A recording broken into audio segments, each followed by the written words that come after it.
If you're feeling down today, let me first tell you guys that it's okay to feel that way. Sometimes if you give it some time, problems can go away. But there are times where those problems are kind of ongoing, where you just can't avoid it, where avoiding it will hurt you more.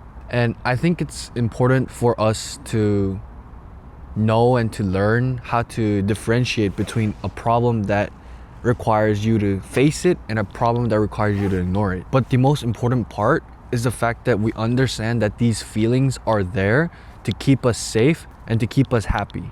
As ironic as it may sound, we only appreciate light because there's dark. We only appreciate food because there's hunger. It's just two different sides of the spectrum. So the reason why we feel bad is because we feel hope. Let's say, for example, you have a test tomorrow and you didn't study for it, or you studied like the day before. You're gonna feel bad, you're gonna feel nervous. But the only reason why you feel bad is because you knew that you could have studied better. You knew that you could have gotten a better score.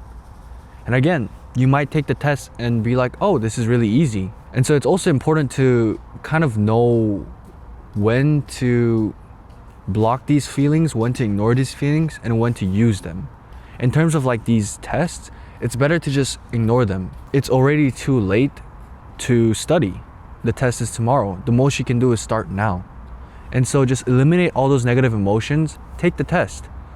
And whatever emotion you had before, it's never too late to let that out. It's never too late to learn from those mistakes. And let's say on the test day you got a good score.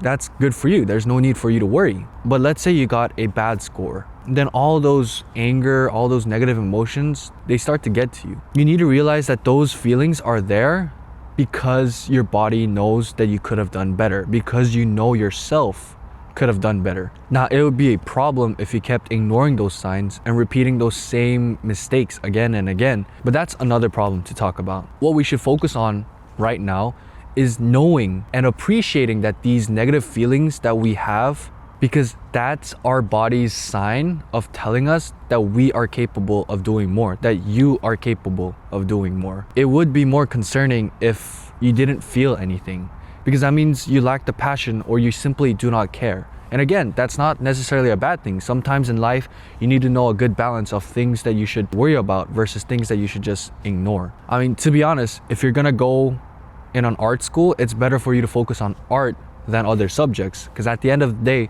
your portfolio is going to be much more highly regarded over your grades. Knowing what to focus on is also a very good thing and a very good way to alleviate yourself from those stress. Now, although every day might not be a good day, it was a gift. So keep searching, keep believing, and never give up on yourself. And make sure to listen to yourself, because sometimes we get too focused on what other people think about us that we forget what we want. As always, I'm rooting for you, and I believe in your abilities to make your life great.